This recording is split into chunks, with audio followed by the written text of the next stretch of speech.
Welcome to the CEO Bros Podcast, After Hours, with Brian Baldoff, co-founded, grew, and sold VHT Studios. Brad Baldoff, CEO and co-founder of By Your Side Autism Therapy Services. Matt Croak, the consummate entertainer, jack of all trades, and serves as our host.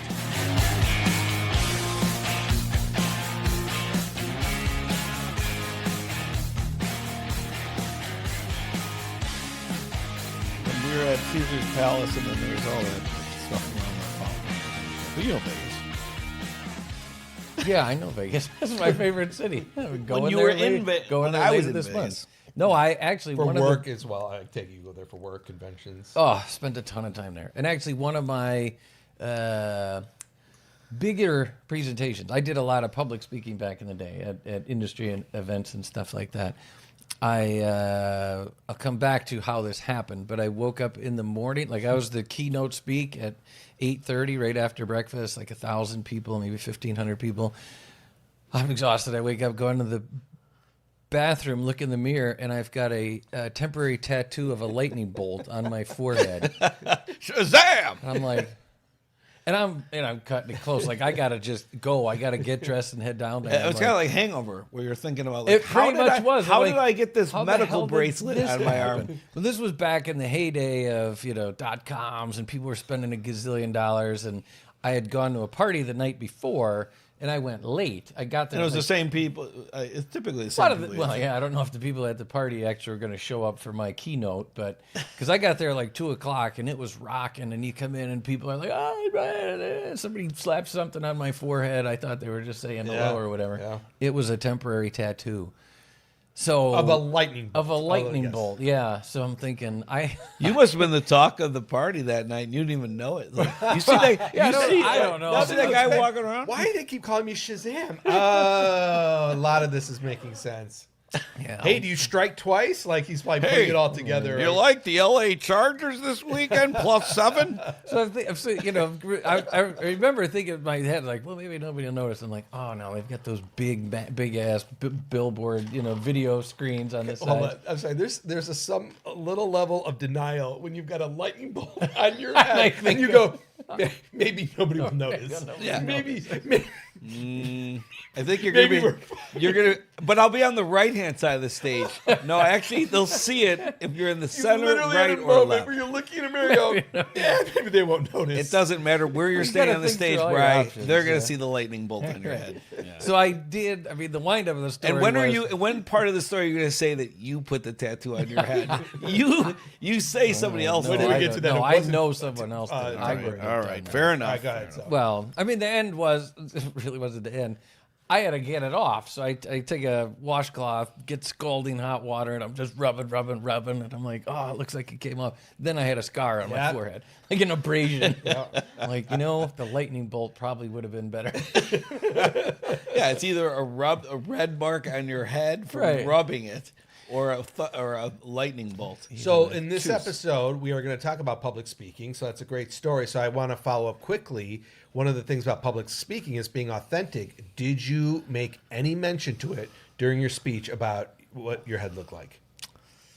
Or no, but about the tattoo. About the tattoo. Removing Or the the tattoo. Just removing the tattoo like that. You went through the all that. redness. Did you Boy, talk about that that's in your a great speech? question. Well, 'cause your head I was don't- red and with scratches. I don't think I did. You just I don't went. think- You just went. I was a little hungover, so to be honest, yeah, I don't remember. I feel like I killed it. I feel like it was a great. I think I don't know.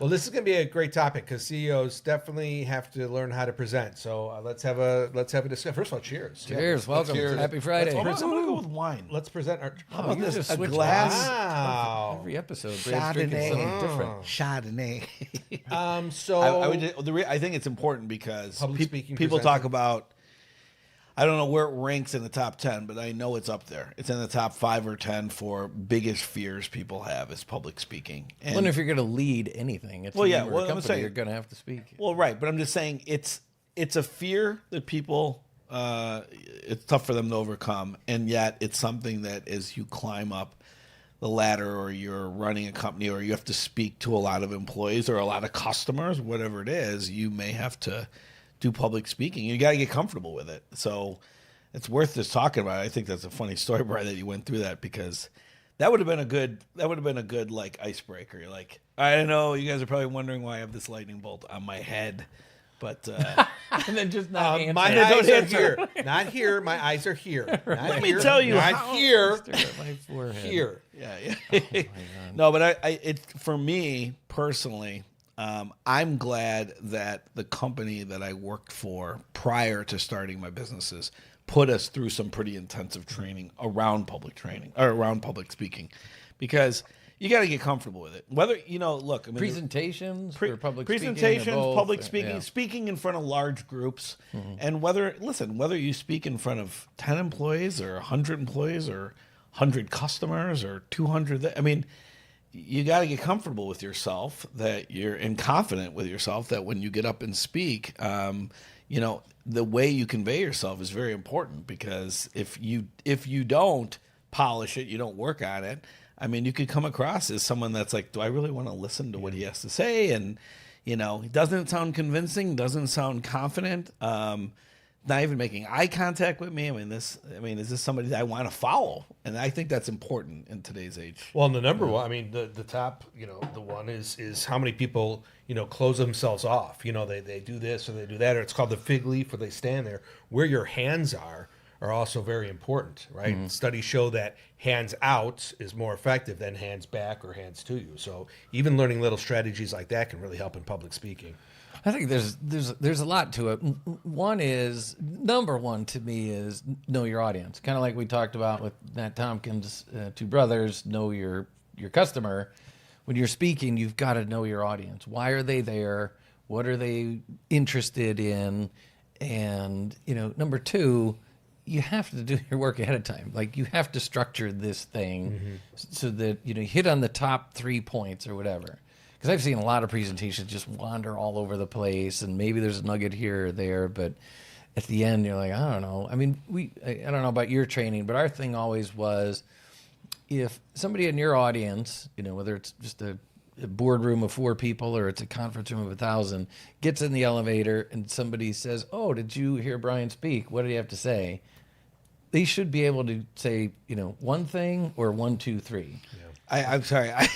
I have to stop Brian right here. Brad just keeps seeing a lightning bolt on my forehead. No, Brian, show everyone how you've learned to snap your fingers through the years. You can call me out. I just can't believe that he does. So right, I can't snap. Is this okay? He can't family history thing. That's I just had to been get going on him. for a while? Well, because he was using the snapping There's as so few things that I can't do that when he finds one, he just like. And how long has this been? So wait, since I was born, I can't let's see. snap. I don't know. You tried. What happened? No, I'm not going to try now. I can't do it. No, you know what? We can edit that out. I mean, obviously, we're not editing. It's that a deeply out. personal You're thing. absolutely not editing that. No, out. the reason why I brought it up is because you were I trying to was click doing those something things with off, my and finger. I was like, Brian, are you snapping? It doesn't make a noise, so Yeah. I don't know why that is. Yeah, it's okay. I listen. I'm sorry. But that's brotherly. Talk about interrupting the flow. So I was going. I'm No, like, you're okay, good. one, Hey, know listen, your audience. What would Two, you? What would have you? a Okay, I'm structured sorry. Let me presentation. take that back. What I would you say? I don't have a small intestines or a liver. What? Wait. No, that's not true. That's not true. All right. I was just trying to make him feel better. What would you say, Brian, are the top? Would you say top 2 or 3? Like, you should do this when presenting. One, we said know your audience. So know your audience. Number 2 is structure your presentation so that when somebody walks out, there's key points, like no more than 3. Ideally, there's one main theme and maybe 3, supporting things to go along with it. And do you think it's important to practice or no? from your absolutely, you've got to hear yourself saying the words, because I've done that before. I mean, I literally have given 100 presentations, and there's times when I just do it in my head. And I think, I know this. I know the subject matter. I can go up and speak on this. And then you get up there and you just like... And every word has a whistle. Hey, Sandy. Well, that's so yeah, you've got to practice out loud. Like I always practice right before in my hotel room. I'll say it all out loud. And I usually write my speech, or at least the main themes on you guys are gonna laugh, on a little crimp sheet, like I used to use for cheating on tests in school. Because I would remember everything from that sheet, from the act Actually, of writing it on a sheet. Actually, In that's my not- mind, I would remember the Yeah, sheet.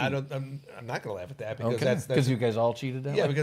because I so didn't many cheat. people that I'm the president of a speaking club called Windy City Professional Speakers, and one of the things we see is that people come in with written, they're too focused on the paper, and we try to tell them if you can get that down to a cue card, something that triggers what that's about. That's going to be more effective. So that's a great strategy because have those little, whatever that word is or that sentence that triggers your mind on what the speech is about, use those. Absolutely. Well, the thing I want to bring up about Brian, I mean, I obviously gave him a little grief about the snapping, but one thing I will say that I've always He's been a great whistler. No, that I've always appreciated about Brian is he seeks out speaking engagements, and those are, they're unsettling because more things could go typically wrong than right in those bigger speeches. Like people remember certain things. If you can't make them electric or you can't make them memorable, people will think about like what that guy did that was wrong or what that woman said. You have to make it memorable, and you actually seek out speaking engagements. So I was going to say is you probably have done more than a couple keynotes. You've probably done several I've done keynotes, hundreds of presentations, boardrooms, conference rooms, and it's funny that you bring that up because I was thinking about it. I think it was senior year at Notre Dame. We're all Notre Dame high school alums. We had a speech class. Go Dons. And I was always the shy, quiet kid in my class. And I thought I could get up there and speak. And it was the worst thing you've ever seen in your life. I mean, I got an F-. I don't know. That snapping was pretty bad. That snapping was right up I there. don't know about that. I think the people in the classroom were shocked. Like, how could it be so bad? Like, did he even know he was supposed to do a speech today? 'Cause I froze up. Really? And then I didn't remember. And it was just so bad. And so I came out of that thinking, okay, I got to be better at public speaking. It's going to for be you. important Interesting. somewhere. Yeah, good for you. And so we had a class, my last year of college, I majored in marketing, and we had a presentation class. And I'm like, okay, this is my chance. And I did, I talked to a lot of younger people about this. Just pretend to be the person you want to be. So I almost felt like I was acting, like I was someone else. Like I'm not gonna be Brian Baldoff. I'm gonna be somebody that does a great presentation, and I'm gonna go up there and kind of pretend. And it worked really well. And they would videotape them, they would critique them and stuff. And we did 4. And by the end, I was so comfortable that, when we did start VHT Studios, a lot of the people who knew me from the past, when I would go to do investor presentations or speak at investor conferences, they'd be like, who the F is this guy? He thinks he's Shazam. He's got a chart. He's got a lightning Is bolt. that the guy from high school?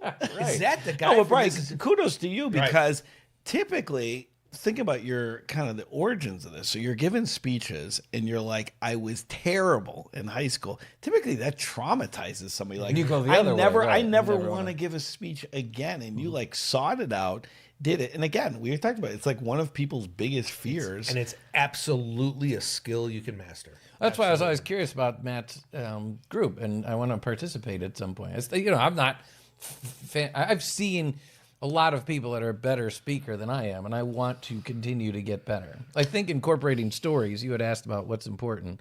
Incorporating stories into your presentation, I think, is really important. So now, funny thing, I'm outgoing, very personable, and I absolutely shy away from public speaking. I do am not so want to do surprised by it. that. I don't want to do it in any circumstance. It's much easier for me to do this from behind a camera in front of a mic like this where there's nobody watching or no one's ever going to see it. no viewers sitting in the room. Even Amber's behind the light. Amber can't even see. You can't see the faces she's making. Like, she's like disgusted. No, but it's funny. So you were like said shy, and then you sought it out to do it. I actually stay away from it. So I'm actually surprised by that. all the time people ask me if I would get up and publicly speak, and I say no, I shouldn't. Maybe you should present. You should present. I don't want to do it. In fact, my university just asked me to go back and provide a presentation to a class. And the whole reason I haven't done it is because I do not want to publicly speak. Well, it's so kinda funny. funny. So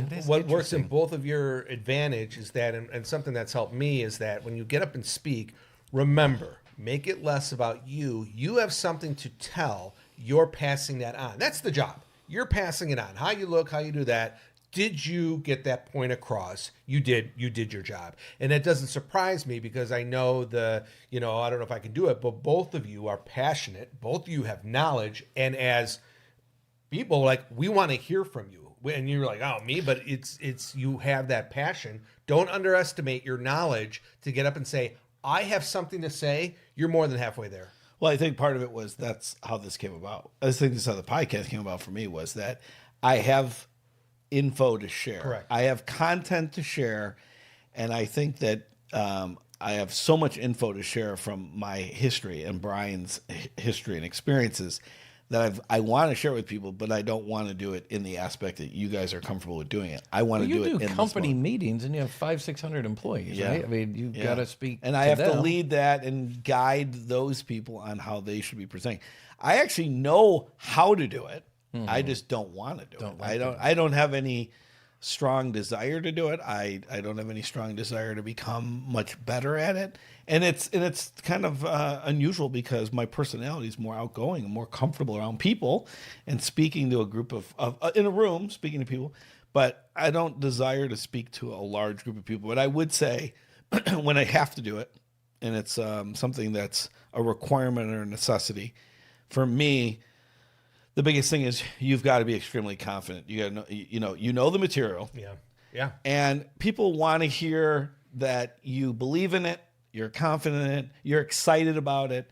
So if you're not speaking with with your loud, you're not pronouncing and you're not articulating and you're not excited about what you're talking about, no matter what the topic is, I think it just doesn't land half as well. Yeah. So that would be some of my tips that I would give people for those that are shy or kind of, anxious about doing it, So what do you see with people learning to give presentations? Like, what's the biggest hurdle or challenge? They jam 12 pounds of much stuff information. Yeah, cut it down. Yeah, cut yeah. it down. And think of your body as a PowerPoint presentation. Just like if you have too much information on your slides, it's confusing. If you're moving around, that's confusing. Right. No, keep your shirt on, man. I want to show you something. No, stop. The this and that is very lights, the effective. lights. You keep your arms at the side and you go, and if we do these metrics, we will see results. Like your body can tell a story, and and it helps you slow down. People go so fast, I you see actually that all run the time. out of breath. And I think they go, well, I'm kind of panicking, so I'm going to go faster. That actually is worse. And I'll do a quick exercise with you, which is really important. I want you to see what happens. Just let's say you're about to present, take a deep breath for me. You're about to present, take a breath. Okay, so right there, anytime your shoulders go up like Brian, that's a shallow breath. Got to come from the diaphragm. Shoulders to even move. That's when you're breathing, especially when you're speaking. When you do here, you're actually tightening your chest up. Interesting. And that's what people do when they go, oh, I got to speak. But if you can master speaking from your diaphragm, it's all in your belly, and then blow out the raise your shoulders, you will calm your body down as you speak. So that's something I see. I'm gonna remember People that. go way too fast, and they jam too much information. Slow it down. Give us 1 or 2 or 3 items to take away. And we're going to get in an elevator. What did Brian talk about? One of those items have to be on there. Right. The other thing I see a lot of is, you brought it up, and I agree with you. The body's like the best visual aid. People who don't know how to speak to or with slides. Yeah. Like, don't tell me what's on the slide. I can see the slide. The slide should be showing something that supports what you said. So either people put too much on the slides or they put something that doesn't need to be there. I've seen very few presentations where the visual support actually propels the story forward.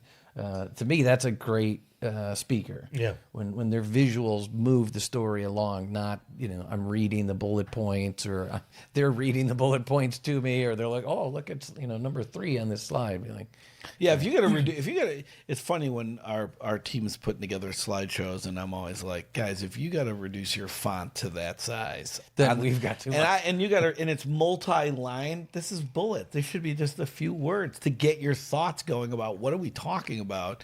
When you have 2-3 sentences, and then there's 4 or 5 bullet points of 2 or 3 sentences, and the whole sheet's filled up, it's like, I think you're losing the whole point about what the presentation is. You're just trying to get a few thoughts a few words to jog your memory to get you going, because you got to be natural, right? And you got to be confident in what you're communicating. So I do see the same thing, Brian. It's interesting when it comes to presentations, but I do think it's important, and I do think it's important from the standpoint of if you're somebody that's wants to lead a department, manage a department, you want to run your own company, or you believe that you're going to be hiring a lot of employees, whether you like it or not, you are inherently going to present to a lot of people, and you just got to get comfortable with it. And take it from a guy that's not comfortable doing it. I've gotten completely confident in doing it over time, and I don't seek it out like my brother does, but it does come with practice, and it does come with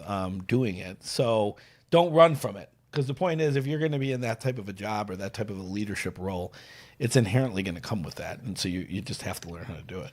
And all kinds of different audiences. Like we already mentioned, employees we have to speak to, peers in the industry potentially, investors, potential investors, the bank, business partners, and if it's important, industry events, where you're speaking. I mean, I've done radio shows, I've done television shows, interviews, and things like that. So I've had some good coaches along the way. One of the best pieces of advice I've gotten, and I'm curious to see where it ranks in some of your lists, is tell them what you're going to tell them, tell them what you told them. Oh. If you really want them to remember something, you state it right up front. Here's what you're going to learn today. Then you teach them, and then at the end you go, this is what you should be walking away with today. Yep. All right, let's end on that. Say it one more time. Tell them what you're going to tell them. Tell him what you told him. He told you what he told you. Well, so that's great. That's worth drinking to. Send us your tips that you have for public speaking. Tell us your funny stories of public speaking. You can email us, put a comment on our YouTube page, subscribe. It's free. Get content downloaded automatically. Until then, thanks for joining us. We'll see you next time. Happy Picture Friday. Happy naked Friday. in the crowd. What? Okay. Hey, cheers. See ya. Who wants a lightning bolt on their head? Tattoos on the side. All right. Nice.